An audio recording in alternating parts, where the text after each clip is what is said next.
if you think a hay splinter is bad, get a cactus under your fingernail. That hurts. Hi friends, before I start this video, I want to say that this is the dream. Like, Montana is it for us.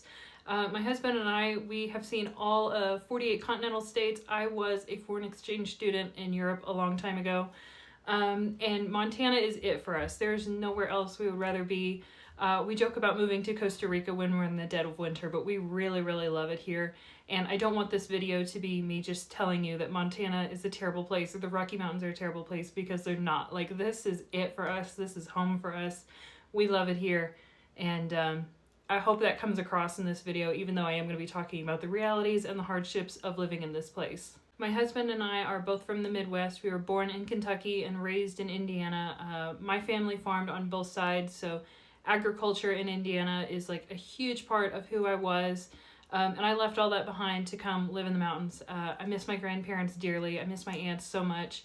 And still the mountains called me out. So this place is really special to me, but I don't want that to seem like it's just this perfect place and it's well suited for everyone, because I'm starting to realize that maybe it's not for everybody. Obviously my experience is in Montana, but I do think that this would apply to most of the Rocky Mountains, if not most of rural Mountain West. Talking about your experiences online is such a wild adventure. Just about every time I talk about living in the mountains of Montana, I will get some people who are like, it's not that extreme, it's not that serious. And for the most part, it's not. Like, the majority of people live in town. They live in a city. They live just barely in the outskirts of town. So I know, me compared to them, everything is wildly different. There are many times that I will leave our house with 2 or 3 feet of snow on the ground and drive down into the valley, and there is grass and there's flowers and it's beautiful down there. So it's like 2 completely different worlds, and if you have only been around the valleys or you've only seen people who are living down in town, there is just a world of difference between them and the rural mountains. So I want to clarify that we are 1,200 feet above the nearest town, and we are like an hour to an hour and a half away from the nearest grocery store. So yeah, there's a big difference between those 2 lived experiences. I know there is a lot of Montana's full don't come here rhetoric. That's not what I'm trying to do with this video. We have made and lost a lot of friends because they come out here and they live here for like a year or 2, maybe a winter or 2, and then they move away. And for one, that's heartbreaking to make friends with someone and then they leave. That's happened quite a bit. And then on top of that, that's like really expensive, and it changes the whole course of your life. So maybe if I just talk about what it's really like in a loving big sister way, maybe I could save you like a lot of money and heartbreak, or I can really encourage you to come here and you know for sure that this is the place you're supposed to be and you can be happy here.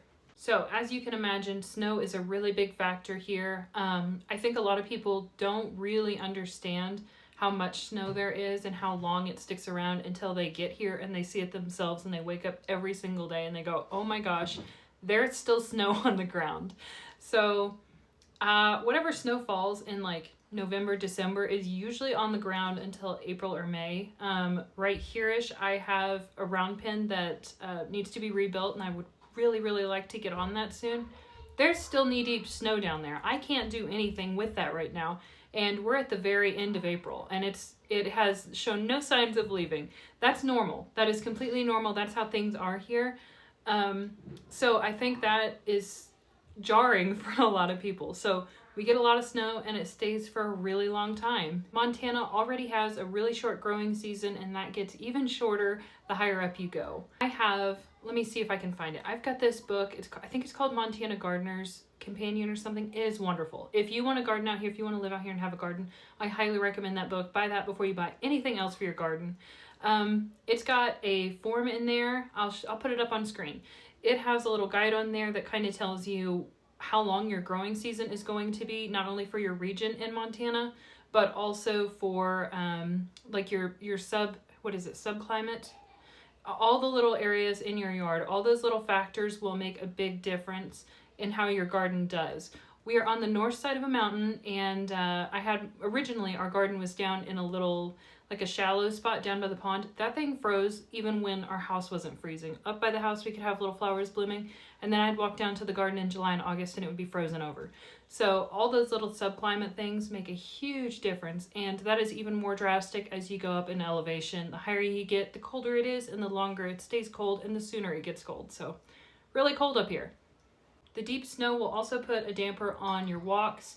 I'm someone, I love going out for walks, but usually stops around like December or January because the snow just gets so deep you can't walk through the woods.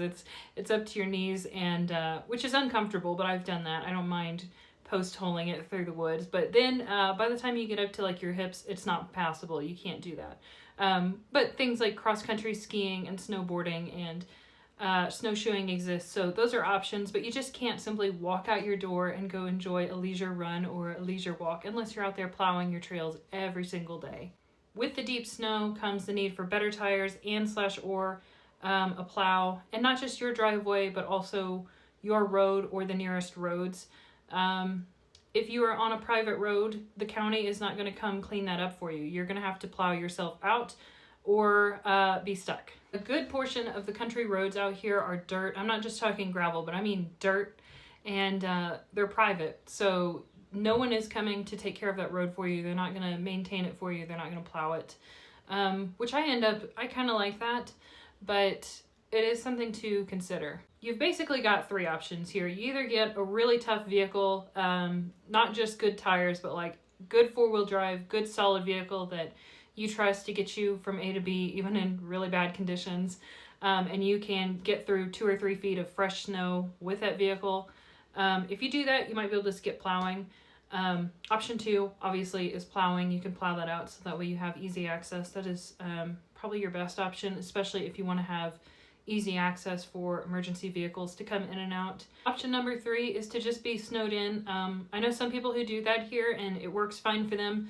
They plan very well, and they just ride out the winter in their house, and they're happy, and it works. So if you want to do that, you can. That is pretty dangerous. If you have any kind of a medical issue, people aren't going to be able to get to you. So I can't say that I recommend it, but I've seen people who do it, and it works flawlessly for them. So it's an option. If you live on a private road and you have neighbors and you share an easement on this private road, you can expect some disputes. Maybe not big ones.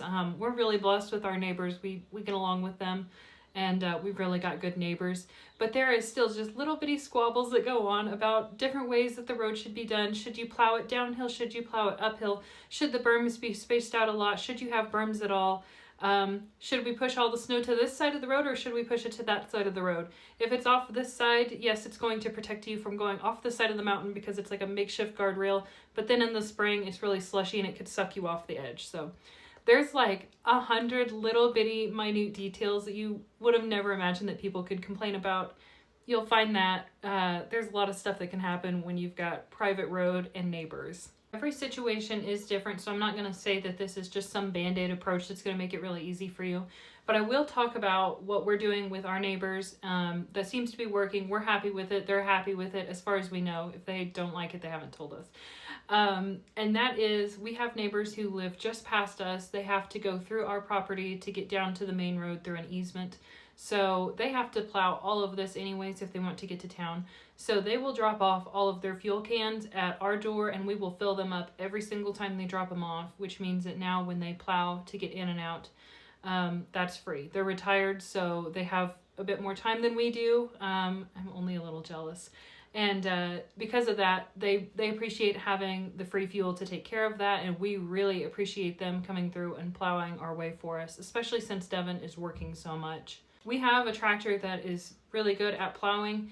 The issue is that I have 2 little kids, and it's not safe to put those kids on that tractor to plow, which means that my husband, who works a town job, has to come home and either watch the kids or go plow, which he always just plows.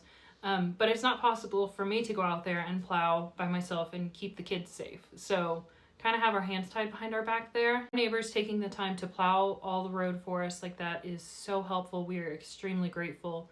They're just good people. No one has said anything yet, but I think there is this unwritten rule of whoever wants the road done a certain way better be the first one out there to get it done, because I have noticed that sometimes the neighbors will start plowing at like 2 or 3 in the morning as soon as it starts snowing, and I know it's because they have just very specific little things that they want done differently, with the road. So they're trying to be the very first ones out there to fix it, so that way it's done exactly the way they like it. And I think it's funny, but genuinely it does seem to be a good system. It seems to be working. Yeah, so our neighbors are great. I just love them. Another hard reality out here when you are trying to homestead is that building fence is damn near impossible. I am not exaggerating. This stuff has had me crying on more than one occasion. There's rocks just everywhere. And you might think, oh, there's a rock, whatever, we'll move it. No, you'll find a rock like just this huge, I'm using my hands like this as if it's this big. Sometimes we will find rocks that are literally bigger than my pickup truck.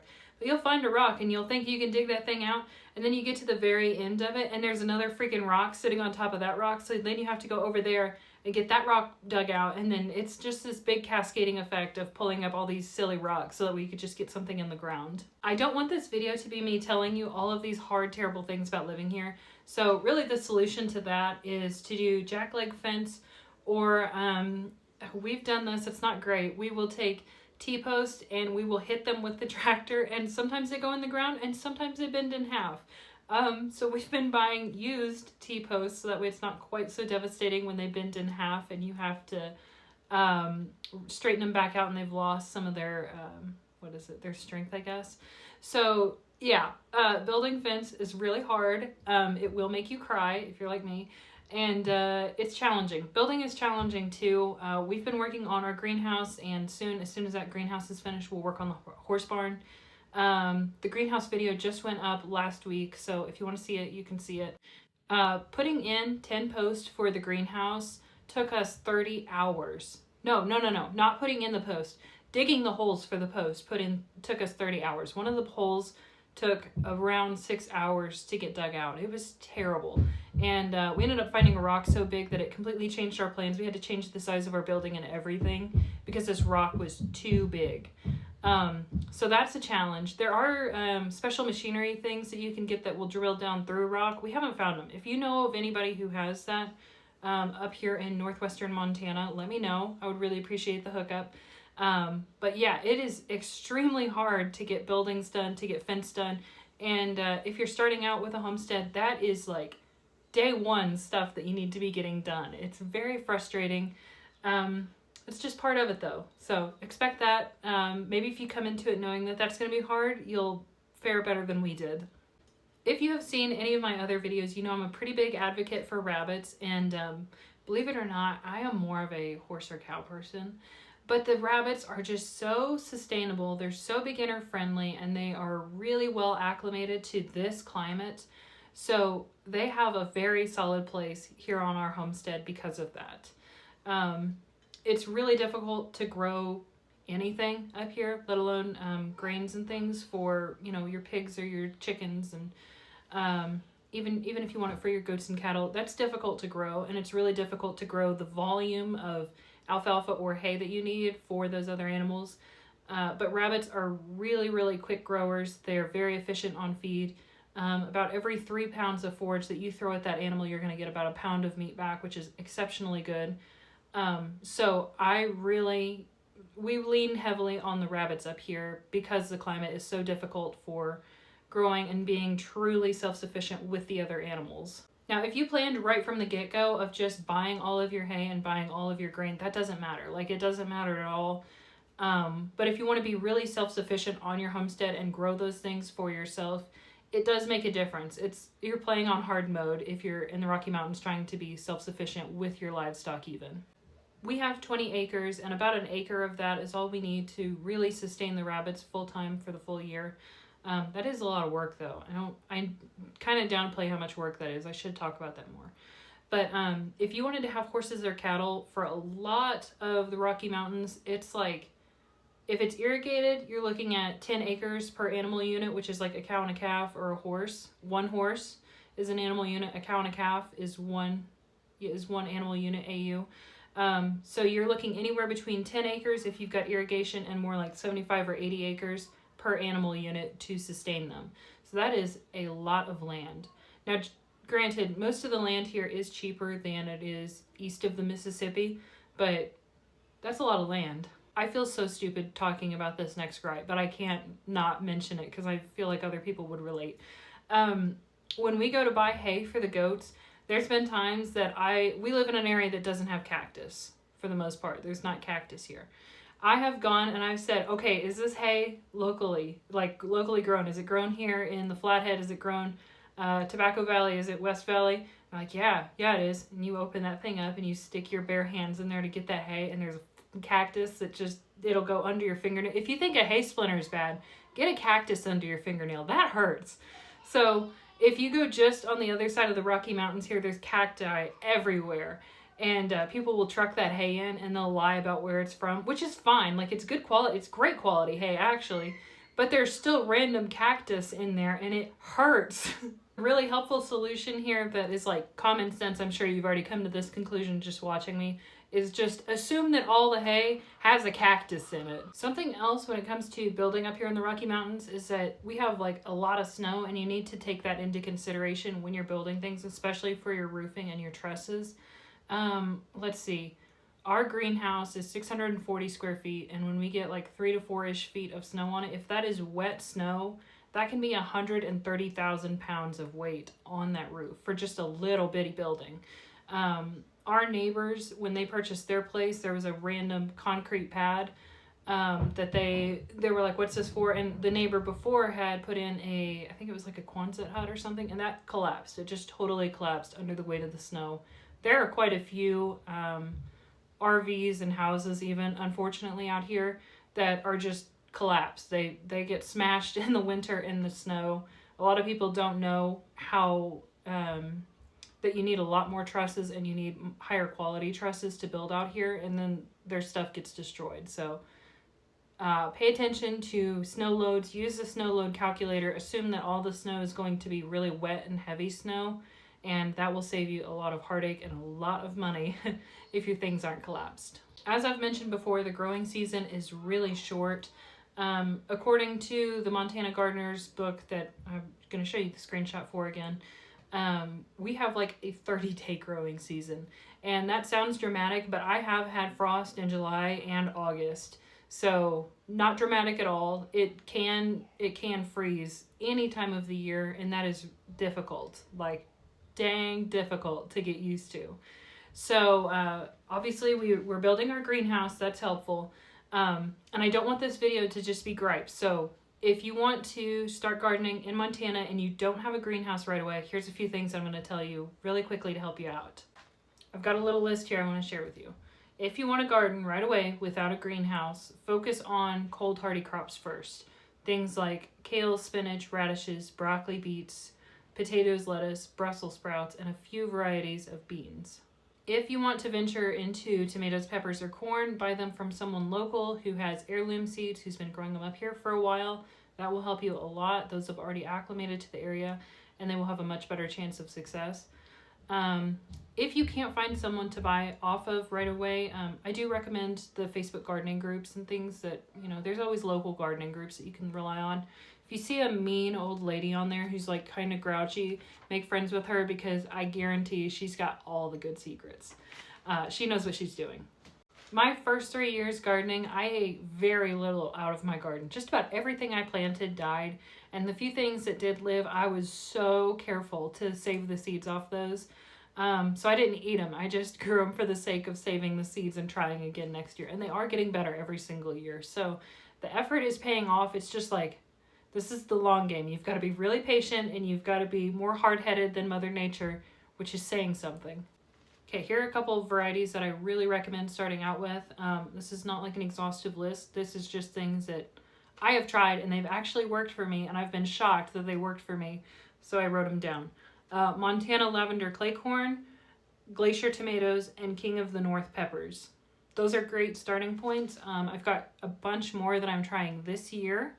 I will report back to you as I get more information on those and see what lives and what doesn't live.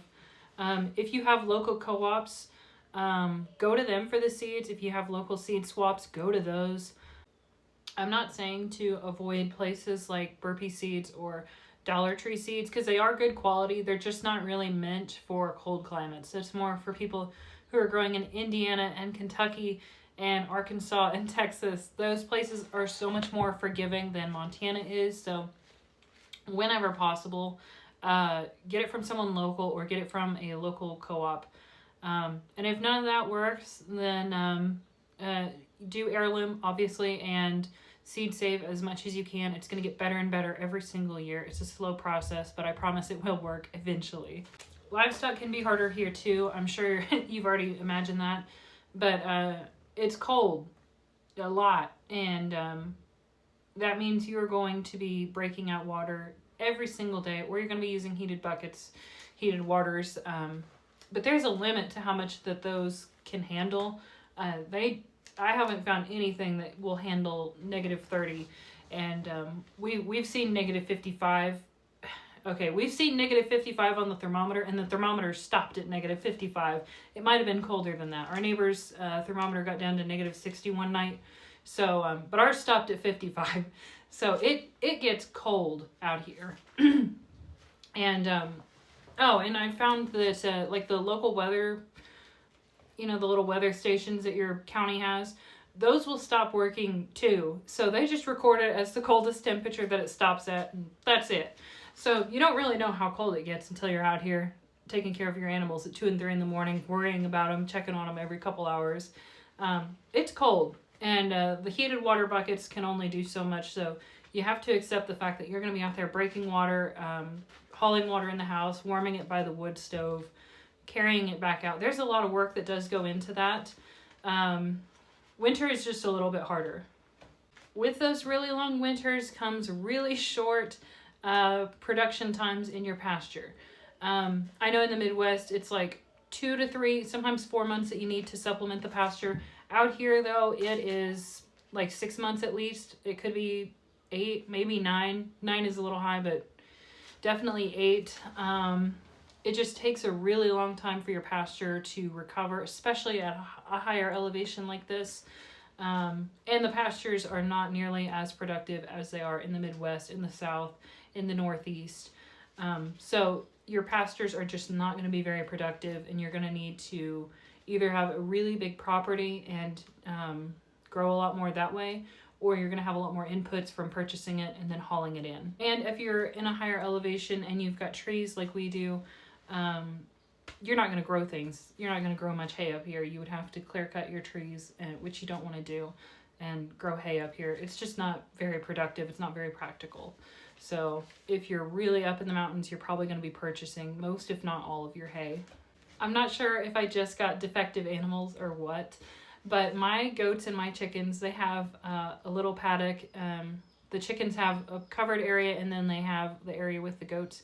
They don't go outside at all in the winter. When there's snow on the ground, they have no interest in going out. They will just hang out in their coop in their barn all winter long, no problem. They don't want to come out for anything. I don't know. They're stingy about it.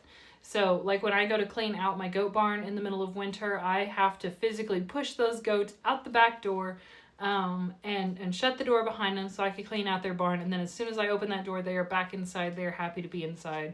They've got a pretty decently insulated barn. They like being in there. I'm glad they like being in there, but wow, they do not want to be outside for any reason. I can't say I blame them, but wow. We're at the part where I feel like my Montana viewers are going to get kind of mad at me.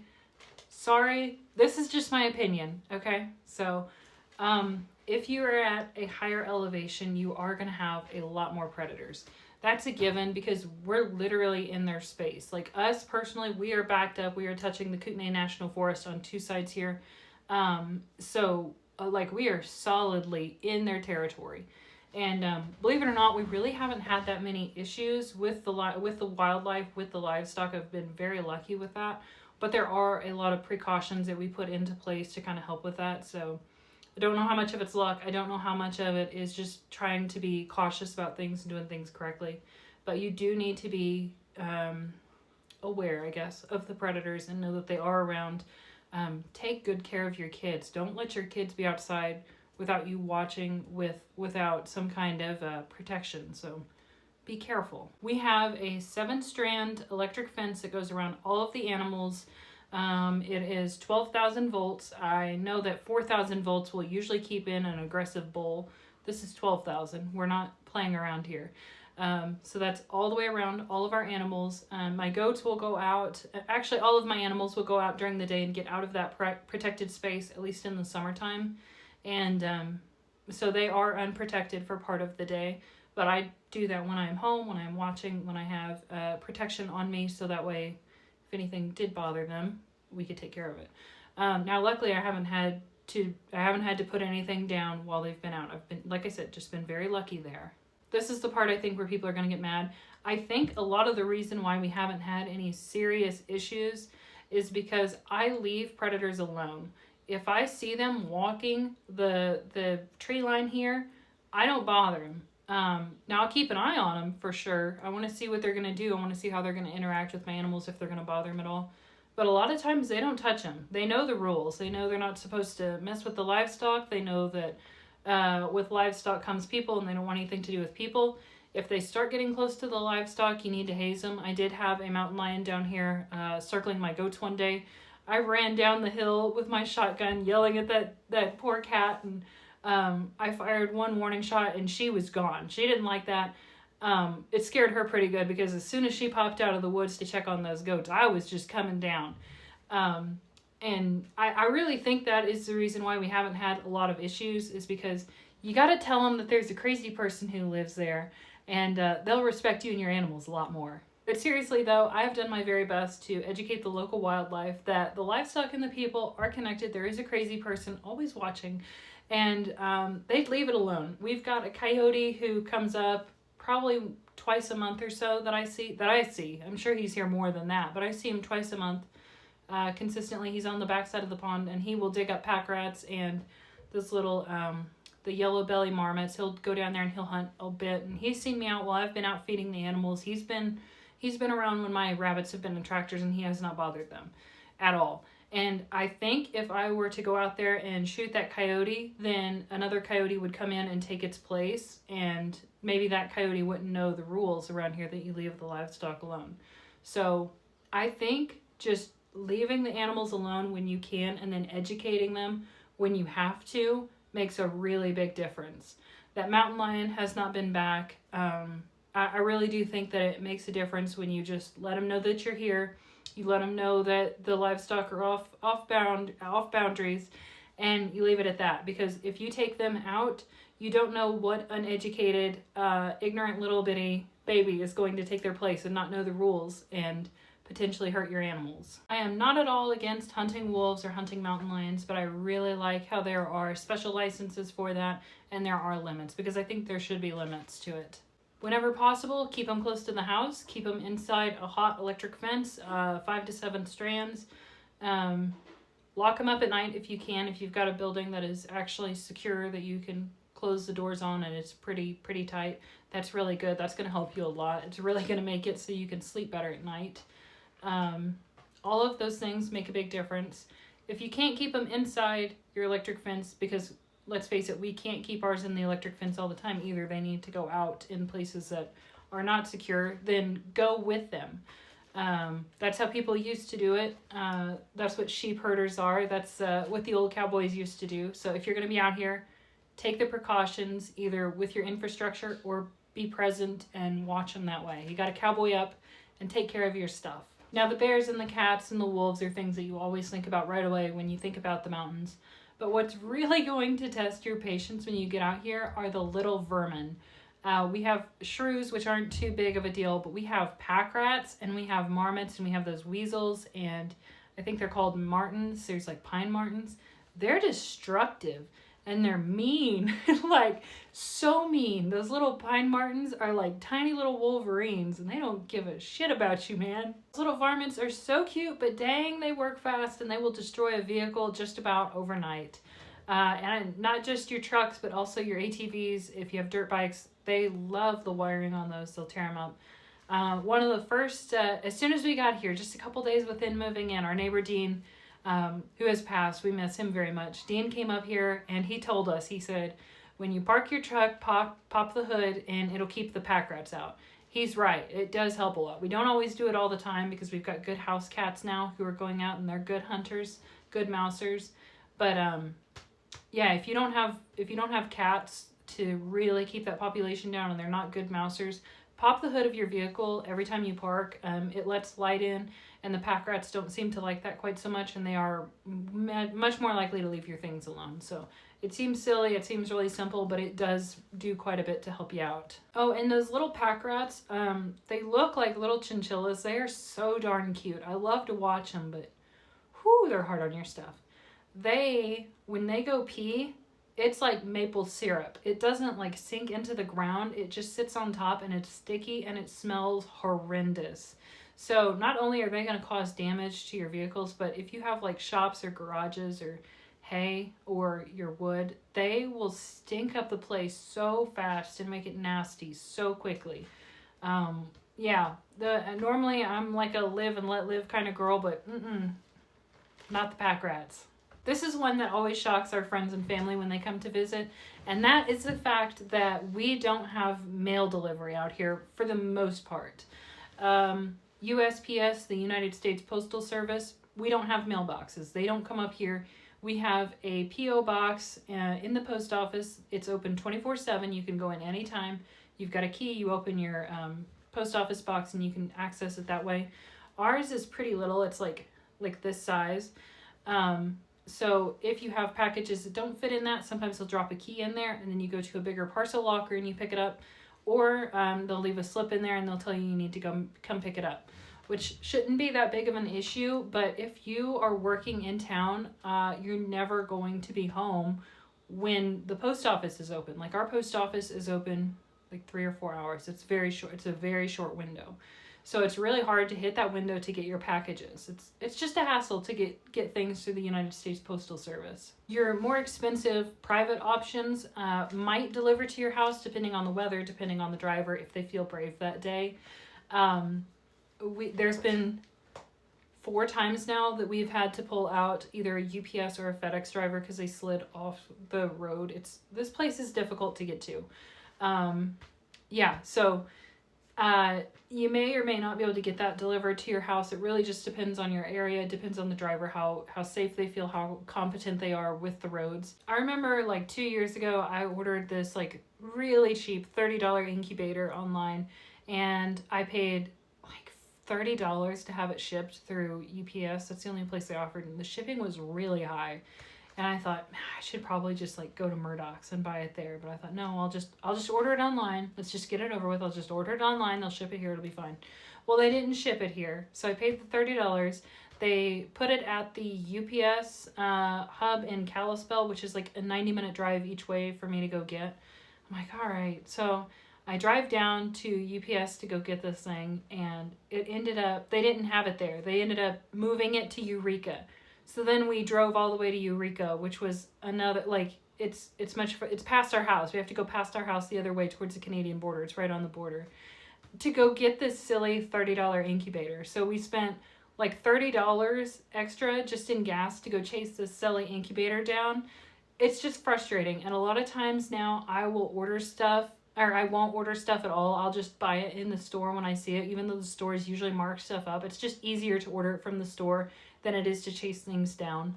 It's a lot better when you finally have like a drop point or a pickup place that you can go to, like the local pub. That's better, but until you get that figured out, it's really frustrating to spend that money for the shipping and then go chase it down wherever it may be. Something that a lot of people don't consider, that actually doesn't affect us, but I think it's worth mentioning, so I will, is your utilities out here. Like your internet and your electric. We do not have cell towers out here at all. When I pull my phone up, there's no bars. It's just 4 dots. Because there are no cell towers. You cannot make phone calls out here.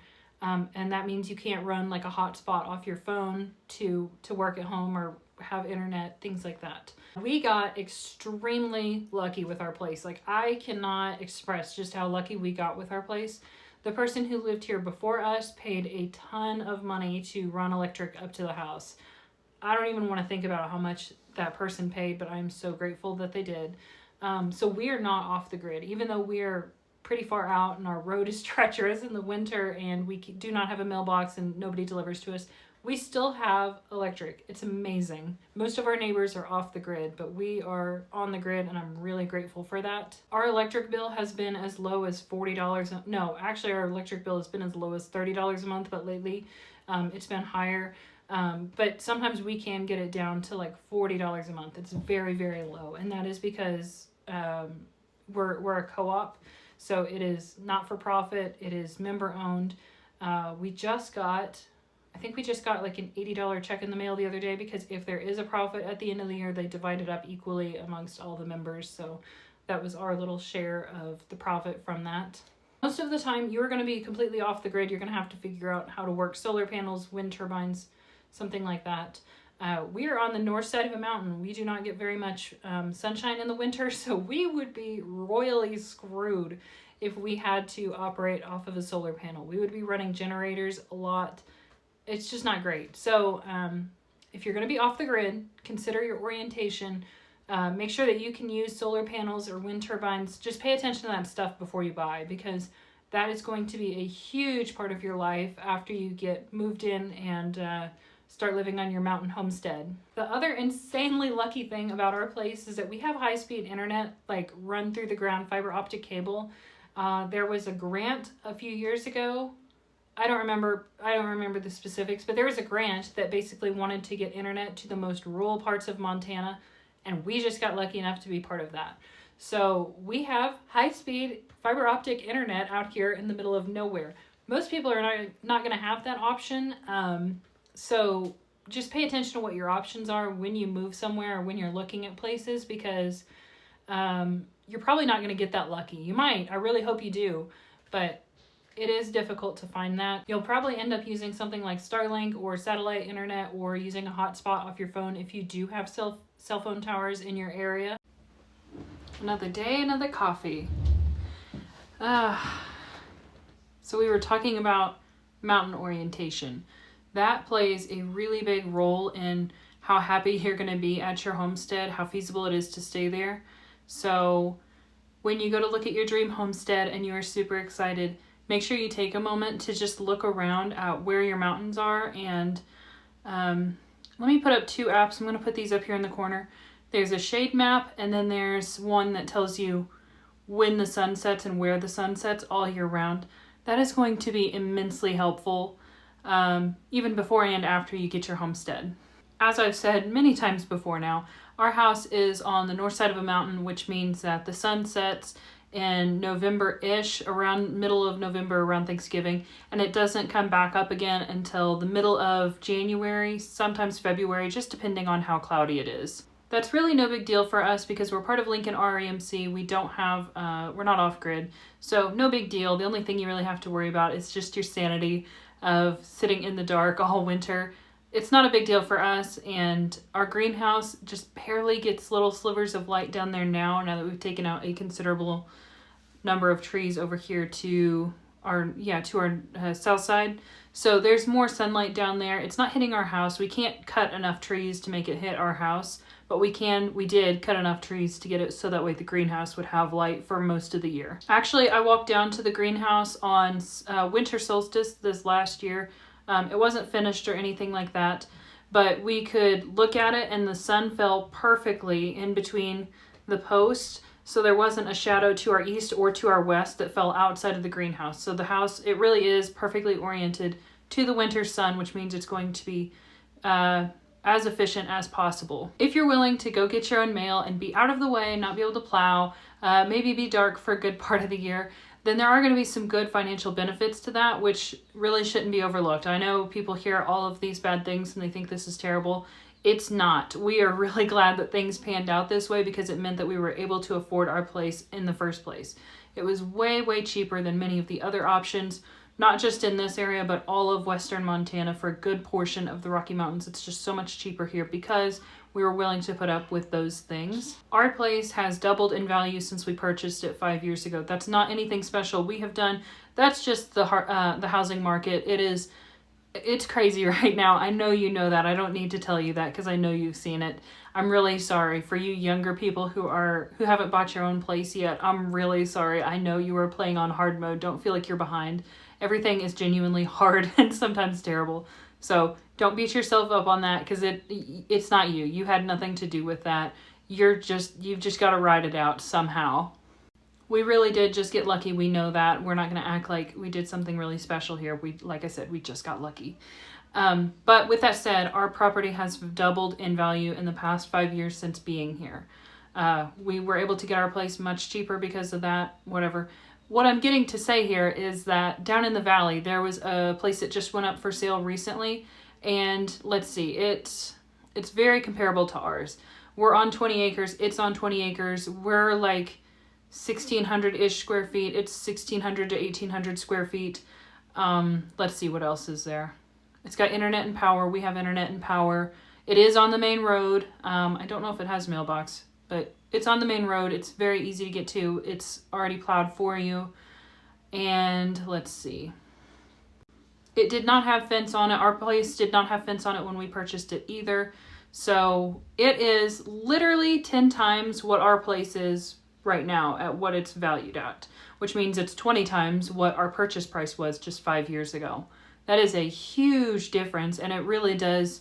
I just want you to know that all of these little inconveniences that really stack up, they can take a toll on you mentally if you're not prepared for it and you don't actually really love being out here and you don't want to put up with it every day. But if you do love it and you do want to be out here and you're willing to put up with that, then it really could be worth it to be that far out of the way, so that way you can have that kind of savings, literally 10 to 20 times X savings. Now, I'm not sure if this really applies to just the whole mountain homestead thing or not, but it's worth mentioning anyways. You can live off grid and you can do it with no job and be fine. There are caveats to that though, and there are specific things that I don't think a lot of people really talk about. They're not totally transparent on. So I'm going to tell you, how about this? I'll tell you the demographics of our neighborhood, and that should give you a clearer example of what to expect, what to really believe in as far as what you can do yourself. This is a good place to add. I've had many people ask this question before and I never answer it in actual videos.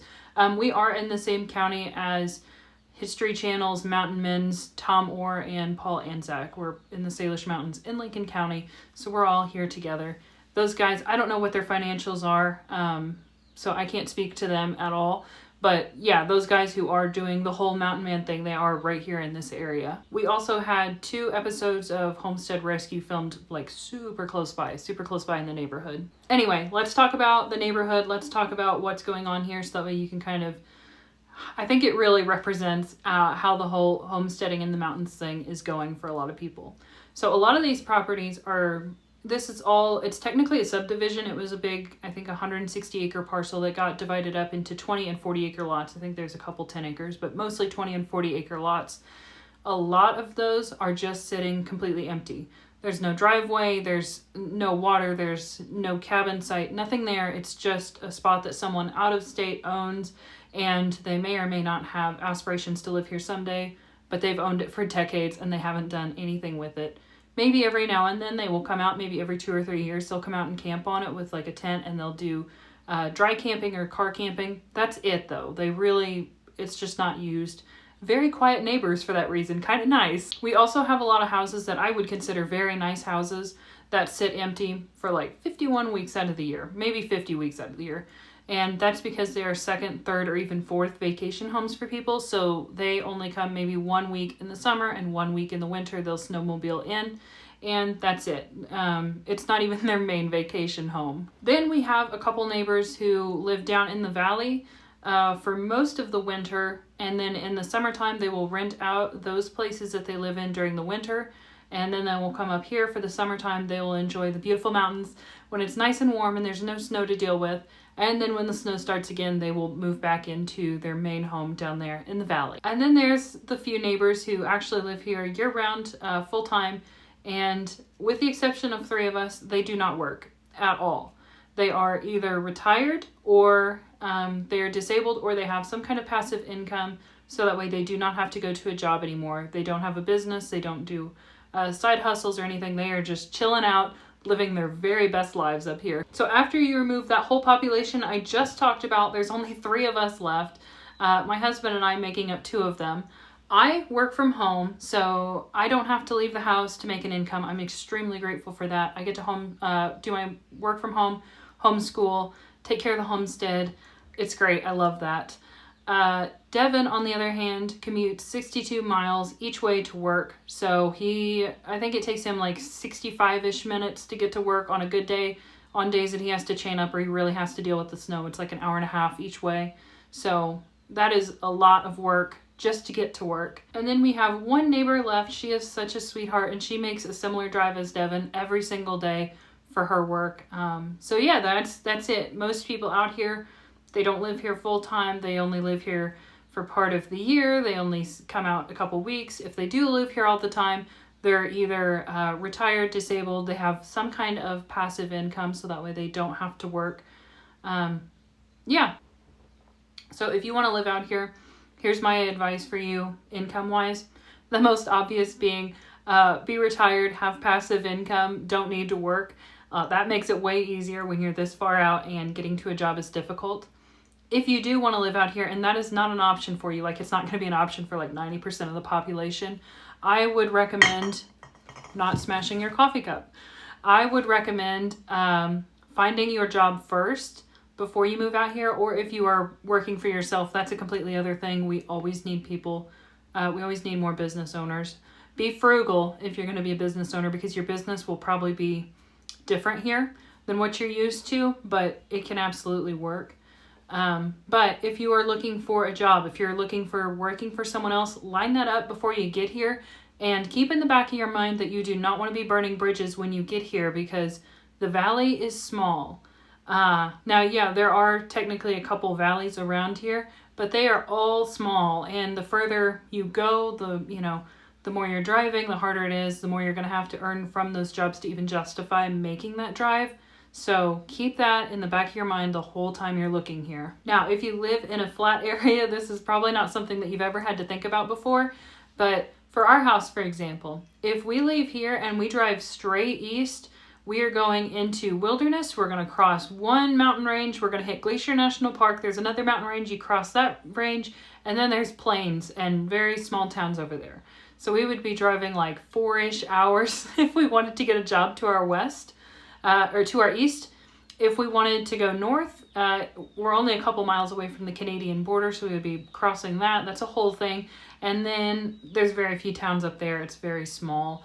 We do have Eureka right there on the border. They do not pay very well. I mean, I'm not saying it's not not something you can live off of, because people obviously live off of that. It's just much lower income, and yeah, you're driving a little bit to get somewhere that doesn't pay that great.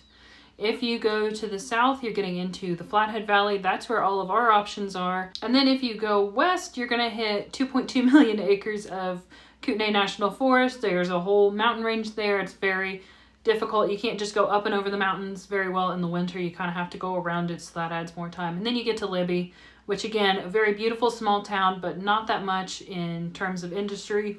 Definitely not that much in terms of jobs. So your income is much lower, so you would be driving like 2-ish hours or something for a job that might pay $14 an hour. So really your options here are Eureka or Kalispell. Kalispell being the much better paying option. It is a longer commute, and there's not that many employers down there. So while you do have the perk of there's not that many people who can work who live down in the valley, so there is a limited pool of applicants, there's also not that many employers either. So you want to make sure that you don't burn any bridges. You're being very nice and polite. People talk, even though it seems like a pretty decent city, people talk, especially your employers. Word gets around. So make sure you're on your very best behavior. Okay, now I want to talk about a few small homesteady things that you may not think about until you get here and you're in the thick of it. Our frost line is 3 to 6 feet deep. The higher up in elevation you go, the deeper you need to go to avoid the frost. So for things like our greenhouse, you really need to get your poles very deep in the ground to build something, so that way the frost heave doesn't just shove it up out of the ground when things freeze. So that's important to know. Also, when I post things of like our greenhouse, people tell us that we need to do the geothermal battery where you run piping under the ground.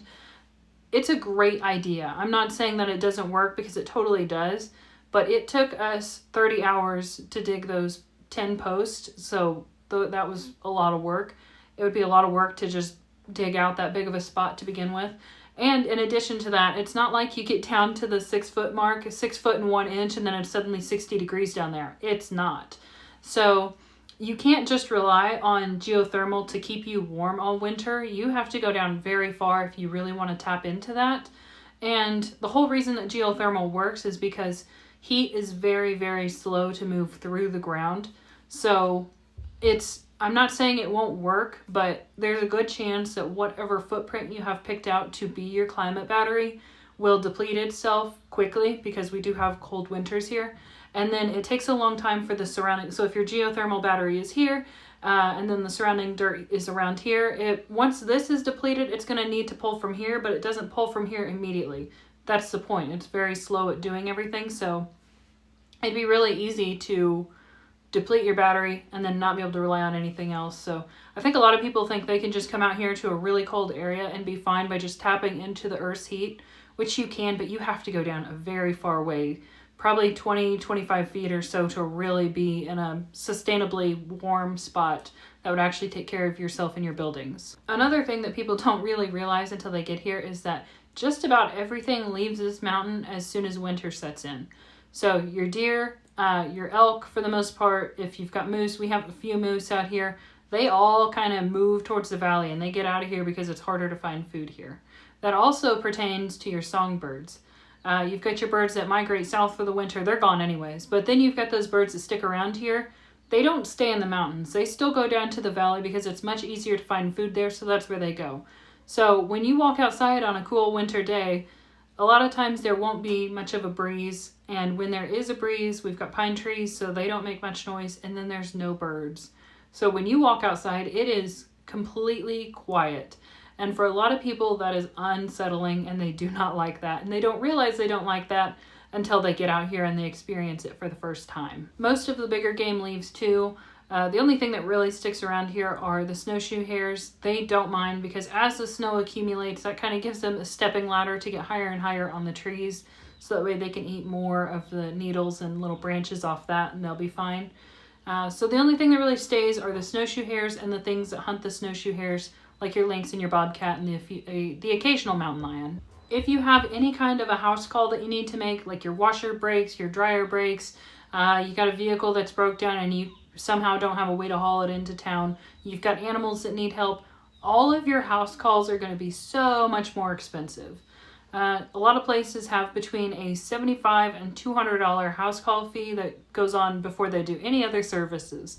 So, I mean, I know there's house call fees everywhere, but I do think it's a little bit higher here than it is in a lot of other places. So maybe keep just a little bit stashed back just in case there is a breakdown, because those can get really expensive really fast. You can't talk about the Rocky Mountains without mentioning wildfires. They weigh heavy on my mind. Some people are completely fine with them and they don't seem to give them any problems at all. They are constantly on my mind. They do worry me. So if everywhere has their own natural disasters, so you just kind of have to pick what you're okay with. Ours happens to be wildfires and then the smoke that comes from them. It is kind of a lot, but there are things you can do to help yourself, to keep yourself safer. Thin out your trees. Keep like a 100 to 200 foot radius around your house where there's very few trees inside. That is a defensible area.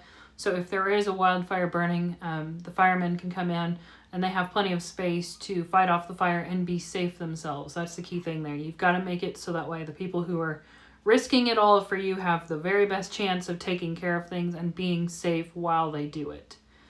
I'm looking at my list here. There is a lot of smoke. When you move out here, one of the first things you do, especially if it's not summer yet, go out and buy you an air purifier. We have two, actually we have three now. Air purifiers, we don't use them most of the year, but when the smoke season sets in, it is dang near impossible to buy those in stores. They're just wiped out completely. So buy air purifiers, buy the filters, so that way you can lock your house up nice and tight and run that air purifier, so that way you're not sitting there breathing just constant smoke. If you can run irrigation or sprinklers to keep the area around your house green all year, that is going to do a lot to help you out too. Not all year, just in the summertime. You don't want that vegetation getting tall and then dying off and basically being hay all the way around your house. That's really dangerous. So do what you can there to keep it green. A lot of times that water isn't going to run while there is wildfire going. It's going to be hard for you to keep either your generator, your solar panels, even if you have electric from like a power company, it's going to be really hard to keep that going. So you may not have a way to pump water onto the fire. So keep the water everywhere, keep it green before there is a fire, because you may not be able to rely on the sprinklers and stuff while the fire is going. The higher elevation does make it just slightly more difficult to bake and cook, because you're going to have to alter every recipe just a little bit to account for the elevation. I learned this the hard way with a client. About 3-ish years ago, I was working for this really fantastic lady. She would pay me she'd give me a recipe, like a very basic, like I want a pumpkin pie. And then I would go through and I would make like 15 variations of this pumpkin pie until I thought this is the perfect way to do it. And then I would give her that and she would pay me for that. And it was like a whole article. Anyway, she asked me to do one on canning pickles.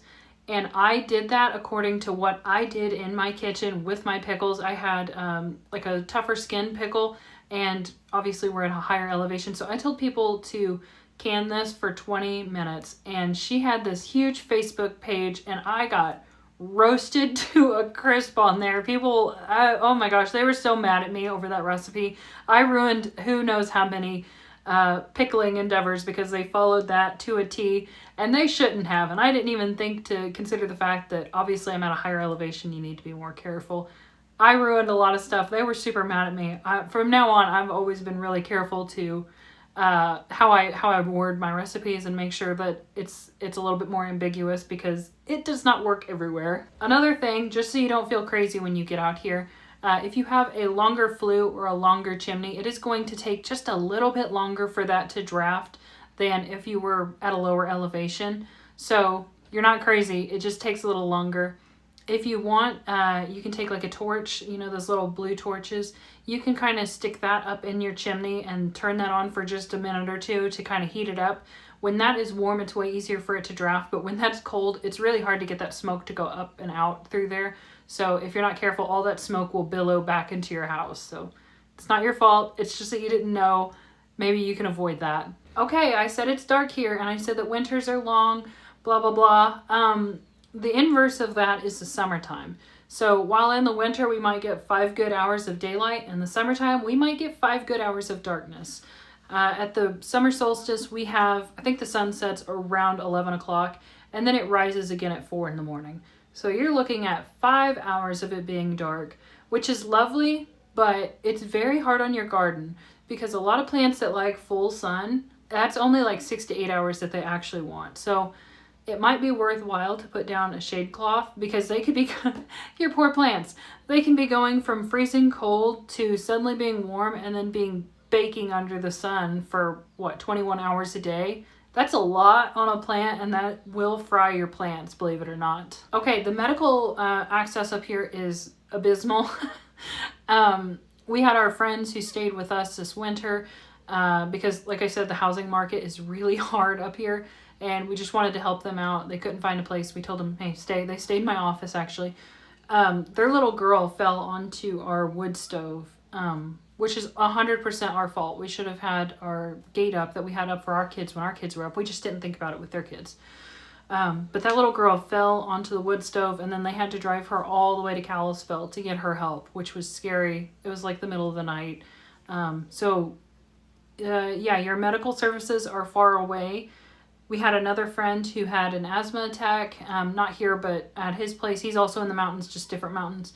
And they had to fly him in, not because he's that far away from town necessarily, but because it was just way faster to get a helicopter there.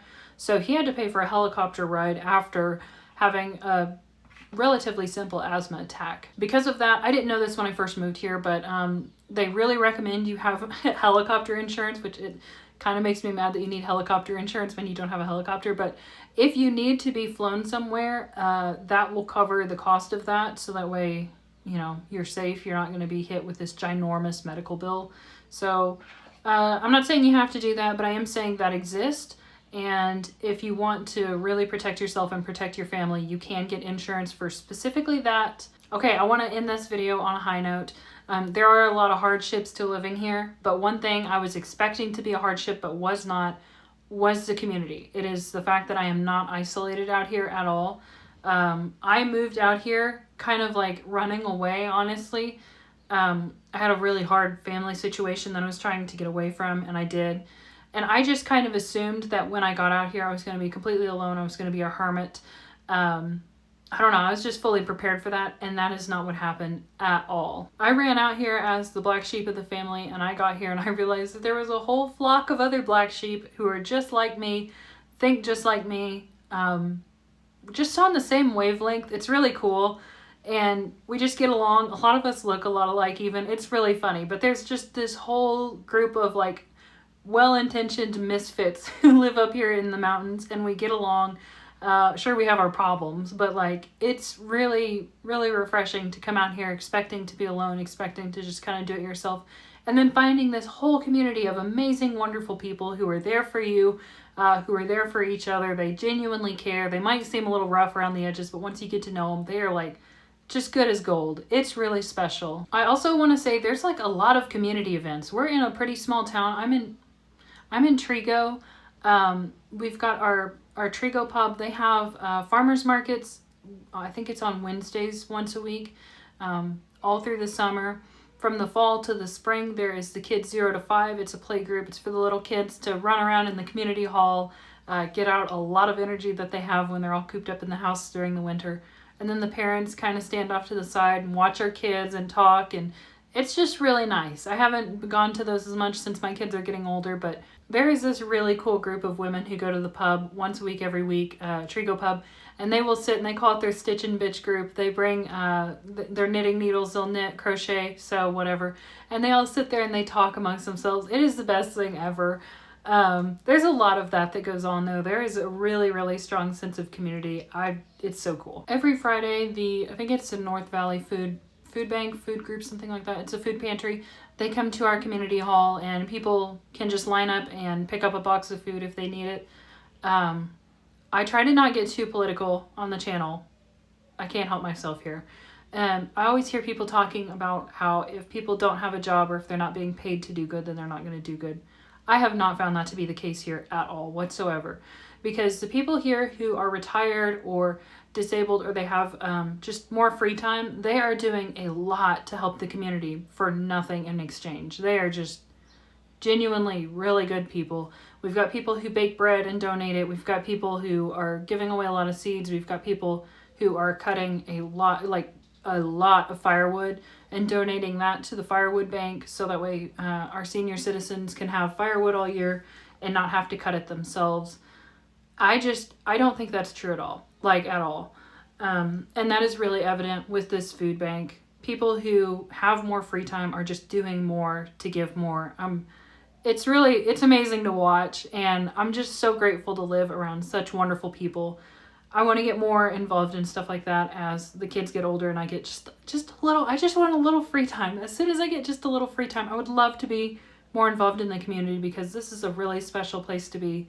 And I don't think it's just limited to here. I really think that most of the Rocky Mountain towns are a lot like this one. If you find yourself in a mountain town and there's not the community and not the events going on yet that you want, you can definitely make that happen, because just about everything that's going on here is because of 3 amazing people. They got the ball rolling on just about everything I've mentioned all on their own. I'm not saying it's not a ton of work, because it is a ton of work. But once you get it started, I think you'll be surprised to see how many people show up for you and how many people are genuinely happy that you're there and they want to be part of it. And they're grateful for you for starting it. So don't roll up to a community and assume that there's not some connectedness and love there already, because it's there. It just may not be directed yet. You could be the one to direct it if you have the time and the energy to get that thing started. Okay, I'm out of coffee. It's time for me to go. Thank you so much for being here. I feel like this is so special. You guys are really great. Thank you for that. If you live in the mountains, I don't know why you're here. I have no idea why you watched this video, but I'm really glad you did. Thank you. Leave some of your best tips down in the comments. Help out the newbies, because obviously they're doing their research. They're good people. They deserve the help. You might teach me something too, because almost every time I go in the comments, you guys have taught me something new and amazing, so thank you for that too. If you don't live in the mountains and you have questions and I didn't answer them very well, please ask in the comments. I would love to talk to you, and you might find someone way more competent than me who will answer your question too. So yeah, you guys are amazing. Thank you so much for being here, and I will talk at you again next Monday. Bye.